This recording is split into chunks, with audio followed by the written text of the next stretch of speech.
좋아요, 구독. 미국 시장 그리고 암호화폐 시장 함께 알아보는 순서입니다. 오늘도 더드림 에센스의 우혜진 전문가 함께하겠습니다. 안녕하세요. 네, 안녕하세요. 좋은 아침입니다. 네, 좋은 아침입니다. 미국에서 실적 시즌이 거기도 시작됐죠? 네, 그렇습니다. 앞에서 잠깐 말씀을 해주셨듯이, 지금 미국 증시 같은 경우에 기업 실적 호조로 상승 출발은 했음에도 불구하고 이 나흘간의 상승세 끝에 혼조세로 장을 마친 모습 보실 수 있습니다.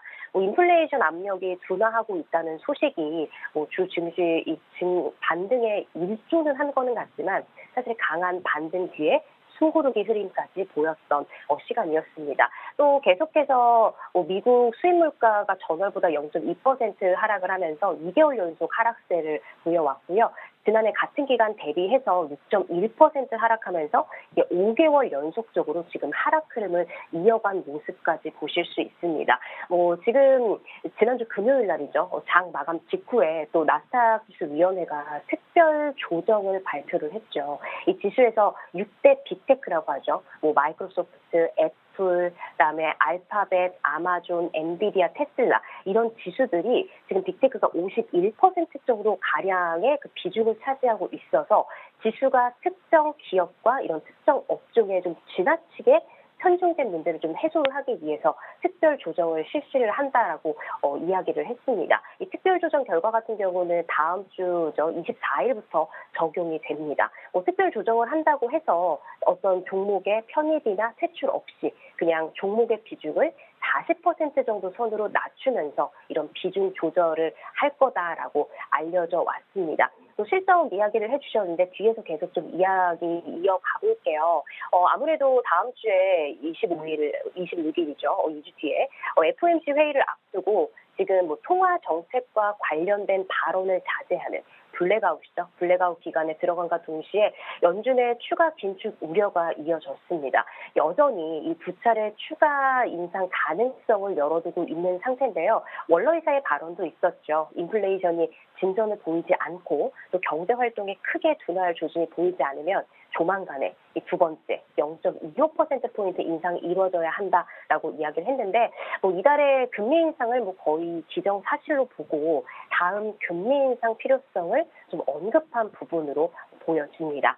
월러이사 발언에 의해서 또 11월에 연준이 금리를 한 번 더 인상할 가능성이 또 장중에 30% 수준으로 올라갔다라고 합니다. 또 월러이사의 발언 이후에 미시간 대학교가 집계하는 소비자 심리지수죠. 소비자 심리지수 예비치가 거의 2년 만에 가장 높은 높은 수준으로 상승한 정도 이런 긴축 우려를 다시 강화를 했습니다.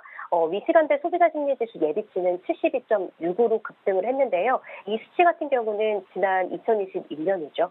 9월 이후에 1년 10개월 만에 가장 높은 수준을 기록을 했습니다.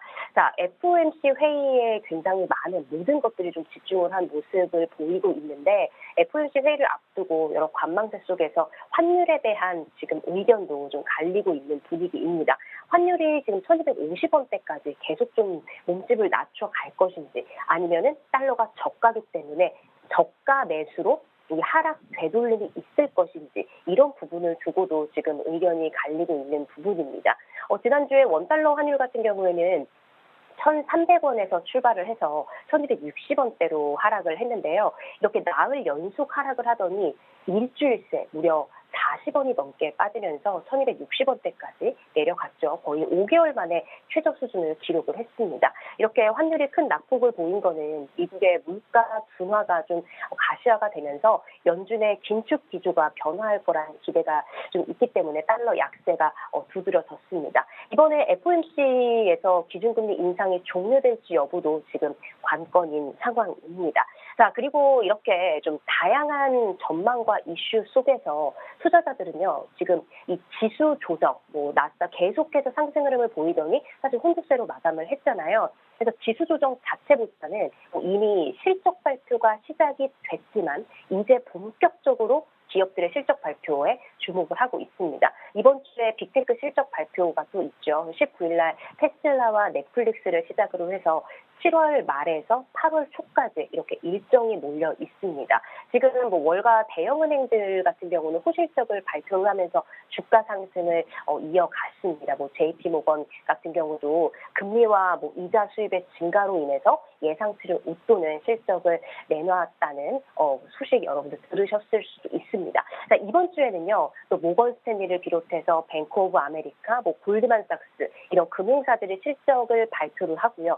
뒤이어서 중소형 은행들의 발표도 기다리고 있습니다. 이렇게 이슈로 인해서 실적 발표로 인해서 특정 섹터의 강함과 개별 종목에 큰 상승을 하고 또 인플레이션 압력이 둔화가 되면서 시장에서도 좀 긍정적으로 반영이 됐는데요. 투자자들 같은 경우도 최근에 강한 랠리 뒤에 차익 실현 내놓는 또 과정이라고 보여지기 때문에 알고 있기 때문에 지수 조정 자체보다는 이번 주는 특히나 또 기업들의 실적에 주목하는 모습을 보실 수 있습니다. 자, 테슬라 이야기 들어가기 전에 미국에서 2분기 전기차 판매 관련돼서 데이터가 나왔다고요? 네, 그렇습니다. 정말 뭐 전기차 판매가 블록버스트급이다라고 이야기를 합니다. 굉장히 블록버스트급 성장세를 기록을 했다라고 하는데요. 50%가 전년 대비해서 50%가 넘게 급증을 한 거, 이거는 정말 대단한 일인 것 같습니다. 사실 이렇게 살펴보면은 그 금액이 많이 떨어졌잖아요. 저렴한 가격, 또 정부의 새로운 뭐 세금 인센티브, 또 더 많은 전기차 모델이 출시가 되면서 판매를 끌어올린 게 아닌가 싶습니다. 자동차 판매 전반적인 증가세로 완성차 업체 주가까지 같이 강세를 보였는데, 뭐 제너럴 모터스, 뭐 포드 같은 경우는 뭐 3개월 동안 거의 20% 가까이 상승을 했고요. 테슬라, 리비안 같은 경우는 더 큰 폭으로 50%, 80% 넘게 급등을 했다는 소식까지 전해드릴 수가 있을 것 같습니다. 관련해서 테슬라까지 마저 들어볼까요? 네. 이 테슬라 같은 경우는 처음으로 이 첫 사이버 트럭의 양산에 나선다는 소식이 있죠. 지금 뭐 사전 예약만 거의 150만 대가 예약이 됐다라고 합니다. 일론 머스크가 전기 픽업 트럭 생산 계획을 밝힌 지 거의 3년 8개월 만인데요. 이 사이버 트럭 같은 경우는 뭐 여러 차례 생산이 지연됐음에도 사실 독특한 외관으로 인해서 SNS를 비롯해서 차량 개발 진행 상황이 계속해서 꾸준히 공개가 되고 공유가 됐었어요. 그래서 소비자들한테 관심을 계속해서 끌어왔습니다. 사이버 트럭의 생산 목표 같은 경우는 지금 연간 25만 대에서 최대 50만 대로 세우고 있는 상황이라고까지 좀 전해드릴 수 있겠습니다. 자, 테슬라는 그 정도로 하고요. 이제 구글 이제 바드를 계속적으로 이제 출시를 얘기를 하면서 마케팅도 하고 이렇게 하는데 주가가 계속 괜찮은 것 같아요. 그렇습니다. 아무래도 지금 상승 흐름을 탄 게 아닌가라는 생각이 들어요. 지난주에도 좀 상승하면서 마감을 했는데, 자, 구글이 이 바드 업그레이드를 했죠. 생성형 인공지능 바드를 업그레이드함에 따라서 지금 알파벳 주가도 계속해서 상승 흐름을 이어가고 있습니다. 자, 지금 AI를 빼놓고는 또 말을 할 수가 없잖아요. 자, 구글의 바드 같은 경우는 지금 이 AI 열풍을 불게 한 오픈 AI의 챗 GPT, 그리고 또 마이크로소프트의 빙, 또 일론 머스크가 최근 출범을 시켰죠. XAI와 아주 치열한 경쟁을 펼칠 전망입니다. 그래서 이런 이슈들과 더불어서 좀 구글의 주가까지도 계속해서, 알파벳 주가까지도 계속해서 좀 지켜보시면 아마 좀 재미있는 장이 되지 않을까라는 생각이 드네요. 알파벳도 뭐 AI 관련해가지고 계속 주가가 좋습니다만은 AI 거기 빼놓고 얘기하면 또 서운한 데가 아마존이잖아요. 아마존 주가도 좀 괜찮았나요? 어떻습니까? 네, 아마존 같은 경우도 지금 이 빅테크 전체적으로 지금 아무래도 붐이 일어나고 있고 또 AI 관련된 이슈를 빼놓을 수 없는데 아마존닷컴 같은 경우는 지난주에 프라임데이가 역대급 매출 기록을 이어갔잖아요. 그래서 그 이후에 계속해서 좀 상승을 이어가는 중입니다. 뭐 전 세계에서 3억 7,500만 개 이상의 제품을 구매를 했다라고 하는데 매출 상승에 따라서 주가도 상승하면서 그 흐름을 이어가고 있으면서 이날 같은 경우는 장중에 올 들어서 최고가를 다시 한번 경신하는 모습까지 볼 수 있었습니다. 자, 아마존 얘기까지 들어봤고요. JP모건 실적이 나왔죠. 실적은 참 잘 나온 것 같은데 주가는 그거보다는 조금 덜 올랐어요.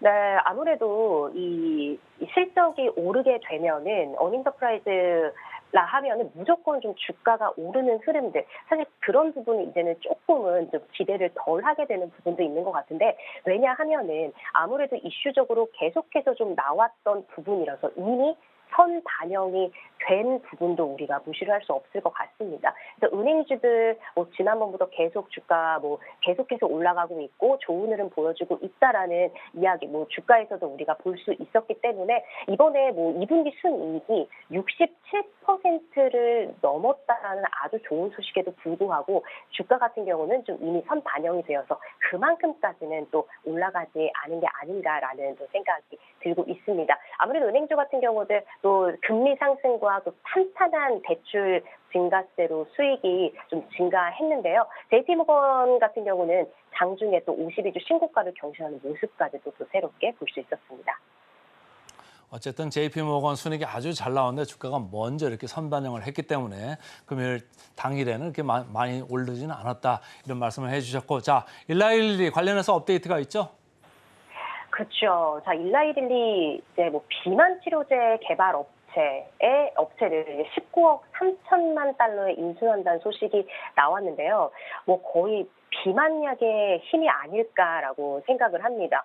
지금 화이자까지 꺾고 1위 자리를 지켜온 존슨앤존슨까지 꺾어버렸습니다. 그래서 이달 초에 제약 시총 1위로 올라섰는데요. 자, 일라이릴리가 이 비만 치료제 개발 업체 버사니즈를 이 19억 3천만 달러 인수를 한다고 말씀을 드렸습니다. 이 비만 치료제를 개발하는 업체예요. 자, 근데 놀라운 게 미국 성인의 지금 40%가량이 비만이라고 합니다. 그래서 글로벌 이 체중 억제 시장이 2030년까지 무려 1천억 달러로 성장할 거다라고 예상을 하고 있는 상황이에요. 지금 버사니스의 비마그루맙이라는 비만 치료제를 개발하고 있고요. 2단계 임상을 진행 중입니다. 그다음에 일라릴리 같은 경우는 지금 또 하나의 이슈가 더 있는데요. 이 릴리의 대표 제품이 마운자라는 거예요. 근데 이 임상 3상에서 주 1회 주사로 이 고도비만 환자의 체중을 최대 22.5% 무려 24kg을 빼준다는 걸 입증을 했습니다. 이 소식을 들으면 나도 한번 맞아볼까 이런 생각하시는 분들이 굉장히 많을 것 같은데, 아무래도 이 요즘에 게임 체인저로 다시 한번 우뚝 올라선 당뇨나 비만약 같은 경우 또 우리가 주목을 해봐야 될 것 같습니다. 이 전 세계 팬데믹을 시작으로 해서 이 전염병에 대한 종류가 많아지고 그 주기가 짧아지고 있는 가운데 이 세계 제약바이오 업계가 이 패러다임 대전환 시대를 맞았다는 분석이 나오고 있는 상황에서 일라이릴리뿐만 아니라 다른 제약 헬스케어 기업들의 전망까지도 기대가 되고 있습니다. 각 기업별 뉴스 이제 이 정도로 하고요. 자, 코인 시장으로 좀 넘어가서 비트코인 말이죠. 3만 불 선에서 계속 횡보네요. 네, 그렇습니다. 비트코인 지금 보시면요. 이제는 박스권 좀 하단에 위치해 있다라고 좀 말씀을 드릴 수가 있을 것 같습니다. 리플 승소 이야기로 급등을 한 거 좀 하루 만에 끝난 게 아닐까라는 생각을 하면서 다시 한번 비트코인도 연중 최고가를 경신을 했었지만 다시 내려앉은 모습 보실 수 있습니다. 그래서 지금 저 같은 경우도 이 투자에 대해서 굉장히 좀 안전하게 좀 보수적으로 접근을 하는 입장이라고 말씀을 드렸는데, 비트코인의 이슈에 따라서 알트코인들이 계속 움직이고 있잖아요. 그래서 비트코인에 관련된 코인 이외에 다른 알트코인들의 투자, 또 지금 같은 경우는 이렇게 주의 종목이 굉장히 많이 생겼습니다. 예전에 비해서는. 그만큼 좀 규제도 강화가 돼 가고 있는 것 같고요. 그래서 비트코인 같은 경우도 큰 폭의 좀 폭락 없이 여전히 박스권을 좀 가지고 있기는 하지만 알트코인들의 움직임 속에서 주의 종목들은 조금 더 유의를 하시면서 좀 보수적으로 접근하는 게 좋지 않나라는 의견을 드리도록 하겠습니다. 이제 더불어서 이제 블랙락 같은 이제 회사가 지금 ETF 가지고 자꾸 지금 SEC하고 지금 붙는 것 같은데, 관련해서 간단히 업데이트를 좀 들어볼까요?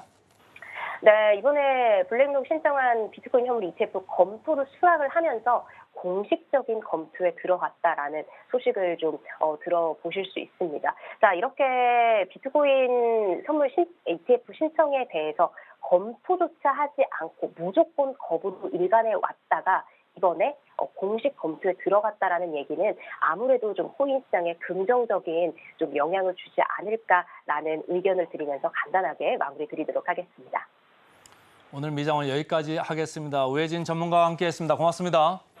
고맙습니다.